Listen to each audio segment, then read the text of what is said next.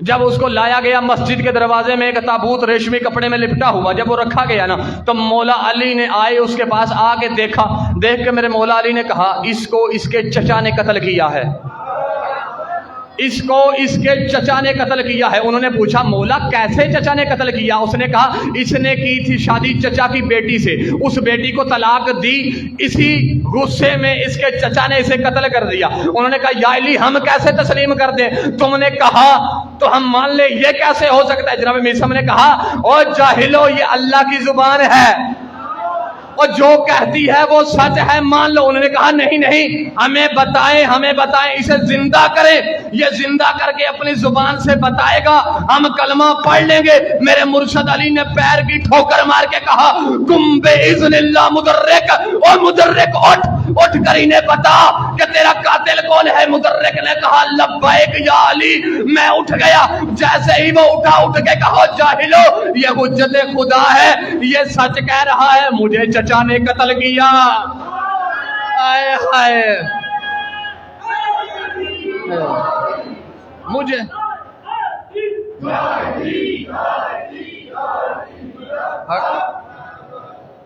چچا نے قتل کیا۔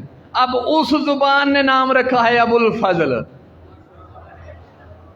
ہاں فضل کا معنی ہر کوئی یہ نہ کرے کہ مولا عباس کے بیٹے تھے جناب فضل اس وجہ سے کنیت رکھی گئی فضل، نہ نہ بھائی نہ۔ ابو تراب مولا علی کا لقب ہے شاہ جی، مولا علی کا کوئی بیٹا تھا تراب؟ اور تراب کا مطلب کیا ہوتا ہے؟ تراب کا معنی ہے مٹی۔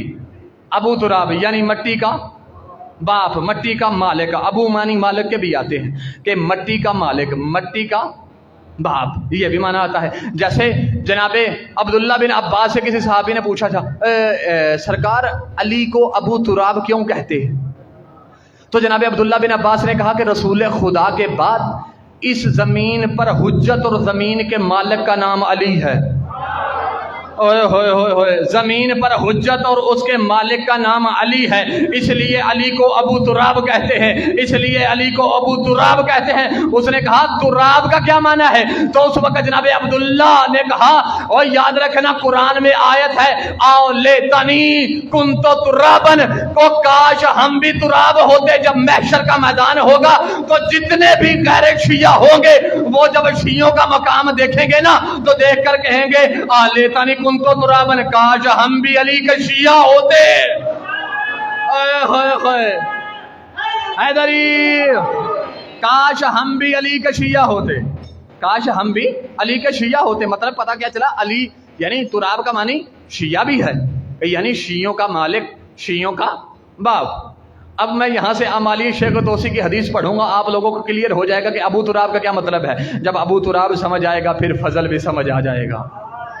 اب شیخ طوسی امالی شیخ طوسی میں حدیث ہے، جلد اول میں بھی موجود ہے، جلد 2 میں موجود ہے۔ اس میں رسول خدا نے فرمایا ہے کہ حق علی علی الناس، حق علی علی الناس، حق الولد علی الولد، کہ علی کا لوگوں پر وہ حق ہے، علی کا لوگوں پر وہ حق ہے جو باپ کا بیٹے پر ہوتا ہے۔ اوئے ہوئے ہوئے، جو باپ کا بیٹے پر ہوتا ہے، یعنی تراب بیٹا تراب بیٹا یعنی شیعہ جتنے بھی ہیں مولا علی کے کیا بنے؟ بیٹے. جتنے تراب بیٹا علی مالک، تراب بیٹا یعنی پوری کائنات رسول خدا نے کہا یہ علی کے بیٹوں کی طرح ہے، یعنی اس کے فرائض یہ ہے جیسے علی کو باپ کی طرح سمجھے، باپ کی طرح عزت کرے. قسم خدا کی فیصلہ تمہارے ہاتھ میں، سمجھ آئے تو بولنا ورنہ چپ کر جانا، میں ناراض نہیں ہوں گا. اور یاد رکھنا جب علی ہے باپ جیسا، باپ جیسا، تو جو امت باپ سے لڑے، ہائے ہائے ہائے ہائے، جو امت باپ سے لڑے تو وہ امت حلال ذاتی نہیں. ہائے ہائے ہائے.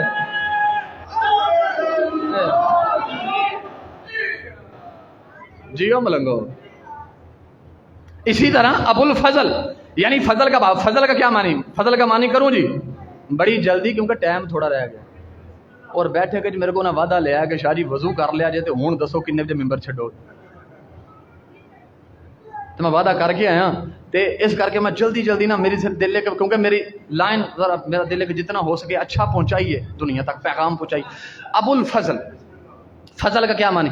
شاہ جی تساں گڈی لئیے، میں تو کہا شاہ جی گڈی لئی بڑی، تساں کہا اللہ دا فضل ہے ہیں، اور تسی زمین لو، زمین آکھا ہاں بھئی زمین لئی بڑی گل نہیں، اللہ دا فضل ہے. کس کا فضل ہے؟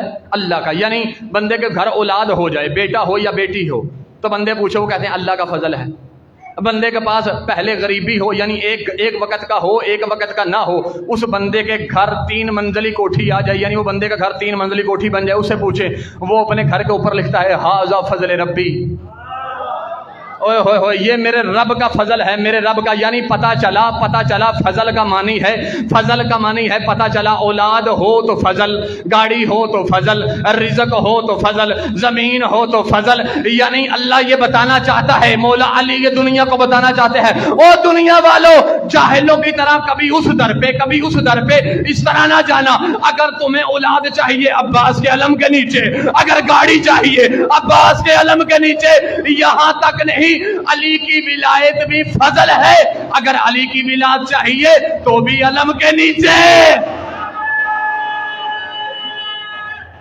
حیدری یہ ابو الفضل، اس کا معنی یہ ہے ابو الفضل مولا عباس کا. سمجھ آ رہی ہے میری بات؟ ایک مولا کی کنیت ہے ابو القاسم، مولا عباس کی کیا کنیت ہے؟ ابو القاسم. جہاں بھی میں نے چھوڑ دیا کل سے وہیں سے شروع کروں گا انشاءاللہ، جلدی جلدی بتانے لگا. ابو القاسم امام حسن کی بھی کنیت ہے اور رسول خدا کی بھی کنیت ہے. اب کوئی یہ کہہ دے کہ امام حسن کو تو کنیت اس لیے ملی کیونکہ وہ بیٹے ہیں رسول خدا کے، تو مولا عباس کی کنیت ابو القاسم. قاسم کا کیا معنی ہے؟ اس میں فاعل کا صیغہ ہے، اس کا مطلب تقسیم کرنے والا، یعنی ابو القاسم تقسیم کرنے والے کا مالک. اب میں یہاں شاہ جی حدیث پڑھنے لگا ہوں. رسول خدا نے کیا فرمایا؟ یا علی انت قسیم النار والجنہ، یا علی تو جنت اور دوزخ کو تقسیم کرے گا، جنت اور دوزخ کو تقسیم کرے گا. کون کرے گا؟ مولا علی. مولا علی حدیث ہے نا، تم بھی مانتے ہو میں بھی مانتا ہوں، لیکن ممبر حسین پہ میرا ہاتھ ہے. میں نے تاریخ میں پڑھا ہے کہ علی کے علاوہ کوئی اور بھی ہے جو زمین پہ بیٹھ کے جنت فروخت کر رہا تھا. اوئے ہوئے ہوئے ہوئے وہ کون ہے؟ اور دنیا اسے کہتی ہے بہلول دیوانہ، حقیقت میں وہ دنا ہے،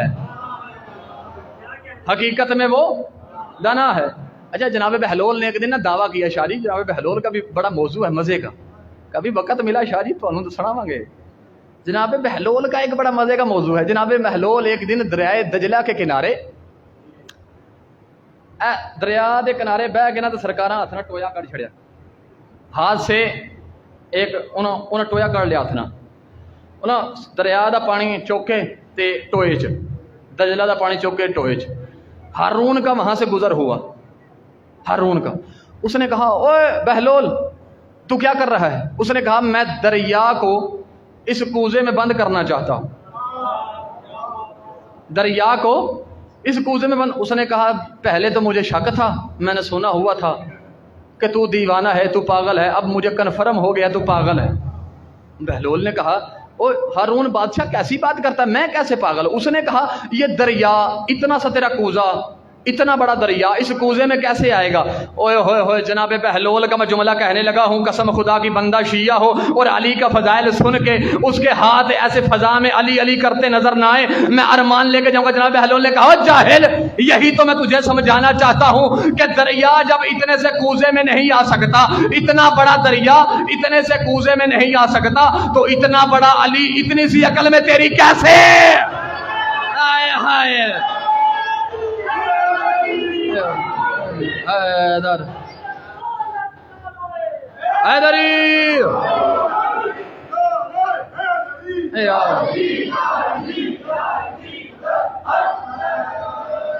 کیا کہا جناب بہلول؟ ایک جناب بہلول کا ایک کام تھا، وہ اکثر بچوں کی ایک فوج، یہ جو چھوٹی بہلول کی فوج ہے نا، یہ جناب بہلول کی فوج تھی، ان کو ساتھ لے کر جناب بہلول بابا جی گلی گلی بچوں نے نعرے مارو علی حق ہے، علی حق ہے، علی حق ہے۔ اب وہ بچے آتے روز، جناب بہلول ان کی ڈیوٹیاں لگاتے، آج تو انہیں فلاں محلے جانا ہے، اتنے چنگے منکر رہی دے بس جی انہاں دا آنا میرا جانا ہے، بس میں جلدی جلدی گیا، ٹھیک ہے مہربانی۔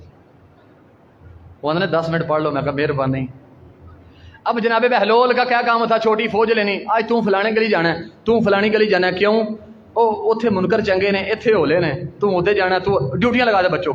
اب وہ نا وہ پورا علاقہ پریشان تھا اس بات سے کہ بہلول کے پیچھے لگ گئے سارے، ہر گلی سے صدا آ رہی ہے علی حق، علی حق، علی حق۔ امام موسی کاظم کا دور تھا کہ انہوں نے کہا بچوں سے آ کے کہا ہوں بچوں نے جڑے کام تو ڈکی گیا نا تو بچوں کو کرنا ہی ہوتا۔ انہوں نے بچوں سے کہا کہ ہم تمہیں روکتے نہیں، ایسا کرو تم جا کے اپنے استاد یعنی بہلول سے کہنا کہ ہم جو یہ ڈیوٹی کرتے ہیں، نوکری کرتے ہیں، اس کی اجرت ہمیں دے، اس کی اجرت ہمیں دے۔ اب جناب بہلول کے پاس آئے وہ، انہوں نے آ کے جناب بہلول صبح صبح ہوئی، جناب بہلول آئے، جناب بہلول نے کہا چلو بھی بچوں آج تمہاری ڈیوٹی کا تم فلاں آ جائے گا۔ اس نے کہا استاد جی آج ہم کام نہیں کریں گے۔ کہا کیوں کام نہیں کرو گے؟ کہا استاد جی ہمیں مزدوری چاہیے۔ کہا اچھا مزدوری چاہیے؟ انہوں نے کہا آج کا دن تم یہ کام کر لو، کل کے دن انشاءاللہ مزدوری دوں گا۔ انہوں نے کہا ٹھیک ہے، بہلول کے ساتھ ڈیل ہو گئی۔ بچے چلے گئے گلیوں میں علی حق کہنے لگ گئے۔ جناب بہلول نے وہیں سے ایک ٹھیکری اٹھائی، اٹھا کے اس کو پاک کیا، غسل دے کر ٹھیکری پہ لکھا بسم اللہ الرحمن الرحیم بہلول من جانب امام موسی کاظم۔ مولا میری فوج کہہ رہی ہے ہمیں اب لنگر نیاز چاہیے، مزدوری چاہیے۔ تو امام موسی کاظم نے واپسی پیغام پہنچایا کہ بہلول پریشان کیوں ہوتا ہے، جا زمین پہ بیٹھ کے جنت بیچ۔ ہائے ہائے ہائے بہلول جنت بیچ۔ اب جناب بہلول نے جیسے ہی وہ پیغام پڑھا نا، جلدی سے باہر آ کے شہر کے بیٹھ گئے اور پیروں سے گھر بنانے شروع کیے۔ جیسے بچے مٹی کے ڈھیروں بیٹھ کے پیروں گھر بناتے ہیں نا، ڈھیر بنا کے جناب بہلول نے کہا او لوگوں جس نے جنت لینی ہے وہ مجھ بہلول سے لے لے، جس نے جنت لینی ہے وہ مجھ بہلول سے لے لے۔ ہارون رشید کی بیوی نام زبیدہ تاریخ لکھتی ہے، اس کا دیوانہ آل محمد کا کتاب کا نام ہے، جا کے گھر پڑھ لیجئے گا۔ اس نے جناب بہلول لکھا کہ زبیدہ آئی، ہارون رشید کی جو بیوی تھی، اس نے آ کے کہا بہلول جی جنت بیچ رہا ہے؟ ہاں جنت، کیا قیمت ہے تیری جنت کی؟ جناب بہلول نے ایسے سر اٹھایا، اس کے گلے میں ایک قیمتی ہار تھا موتیوں کا۔ کہا زیادہ قیمت نہیں، جو تیرے گلے میں موتیوں کا ہار ہے یہ قیمت ہے جنت کی۔ اس نے جلدی سے وہ ہار اتارا، ہار اتار کے بہلول کو دیا۔ جناب بہلول نے کہا جھولی کر۔ اس نے جھولی کیا، جناب بہلول نے مٹی کی ایسے اٹھا کے مٹھی اس کی جھولی میں ڈال کے کہا جا جنت تیری، جا جنت تیری۔ اب جناب اگلے دن جناب بہلول نے جلدی سے تمام فوج کو اکٹھا کیا، فوج کو اکٹھا کر کے جناب بہلول نے ہار کو توڑا، ایک ایک موتی جو اتنا قیمتی تھا، بچوں کو کہا یہ تمہاری پچھلی بھی مزدوری اور اگلی ایڈوانس 6 ماہ کی مزدوری، 6 ماہ کی مزدوری ہے۔ 6 ماہ تک کوئی مجھ سے یہ نہ کہے ہمیں مزدوری 6 ماہ تم نے علی حق کی صدا لگانی ہے۔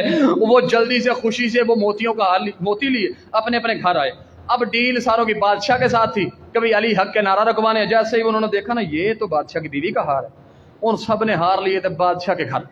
اور کہ بادشاہ ہم تو کہتے تھے کہ ہم اس کے کوئی کون سپورٹ کر رہا ہے، بادشاہ تو تیری بیوی کا دیکھ ہار تو ہی سپورٹ کر رہا ہے، اسے کہتا بھی ہمیں تو ہی ہے کہ علی حق کے نعرے بند کرواؤ، اب تو خود ہی سپورٹ کرنے لگ گیا، یعنی تو خود ہی اسے مال و زر دینے لگ گیا۔ اس نے کہا کیسی باتیں کرتے ہو؟ کہا یہ دیکھ تیری بیوی کے گلے کے ہار کے موتی ہیں جو ہمارے بچے گھر لے کے آئے۔ انہوں نے بہلو اس نے دیکھے نا ہارون نے دیکھ پریشان ہو گیا۔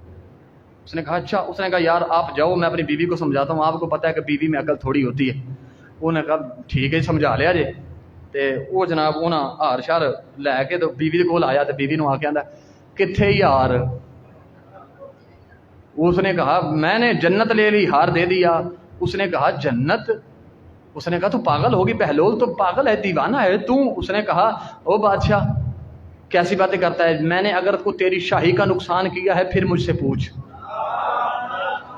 میرے پیکے گھر کا ہار تھا، میں نے دے دیا، میری مرضی میں نے دے دیا۔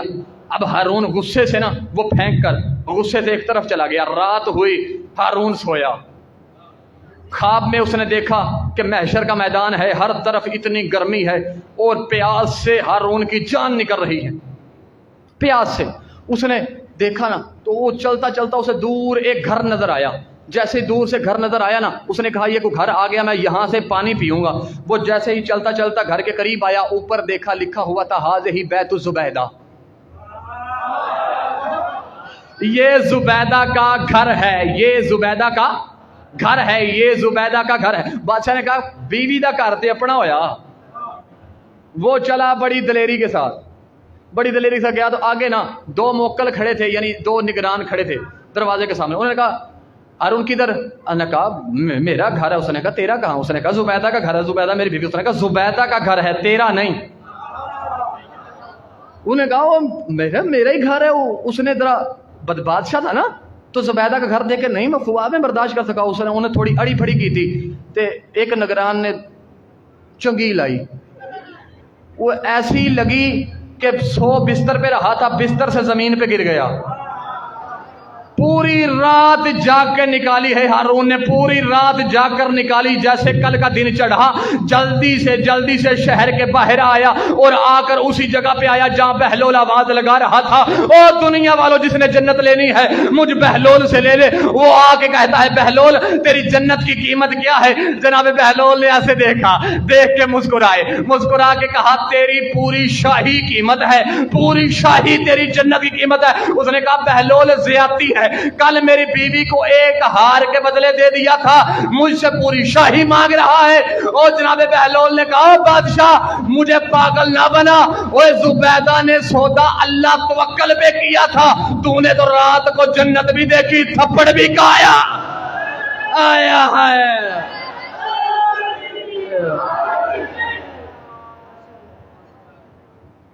تو نے تو رات جنت بھی دیکھی ہے، تھپڑ بھی کھایا ہے۔ ابو القاسم تقسیم کرنے والا، نتیجہ کل دوں گا، نتیجہ کل لے لینا اس کا کہ ابو القاسم کا کیا معنی، نتیجہ کل دے دوں گا۔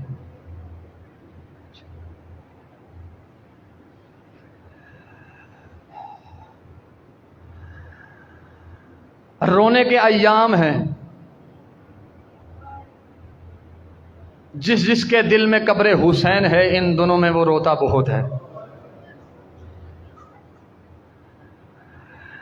عزادارو محرم کا چاند چڑھتا ہے نا،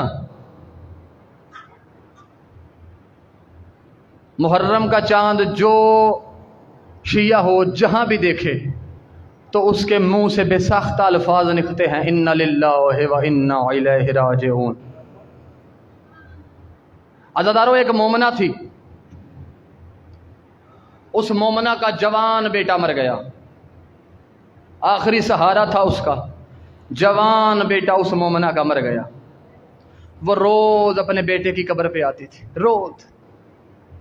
روز آتی بیٹے کی قبر پہ، ساتھ لیٹ جاتی اور کہتی بیٹا وقت تو میرا تھا چلا تو گیا ہے۔ وہ مومنہ تھی۔ عزادارو ایک دن قبر پہ آئی ہے، جیسے وہ قبر پہ آ کے جوان بیٹا تھا، آخری سہارا تھا، جیسے وہ قبر پہ آئی ہے نا، قبر پہ آ کے اس نے دیکھا کہ محرم کا چاند چڑھ گیا۔ اس نے کہا بیٹا ناراض نہ ہونا، کل سے میں تیری قبر پہ نہیں آؤں گی، کل سے میں حسین کی مجلس میں جاؤں گی، حسین کو حسین کے اکبر کا پرسہ دوں گی، میں کل سے تیری قبر پہ نہیں آؤں گی، تیری قبر پہ نہیں آؤں گی۔ عزادارو، وہ مومنہ وہاں سے چلی، 10 دن پورے اپنے جوان بیٹے کی قبر پہ نہیں آئی۔ 10 دن کے بعد جیسے وہ بیٹے کی قبر پہ آئی ہے نا، اس نے دیکھا ایک بی بی ہے جو قبر پہ بیٹھی ہے اور رو کے کہہ رہی ہے، ہائے جوان، ہائے جوان، ہائے جوان۔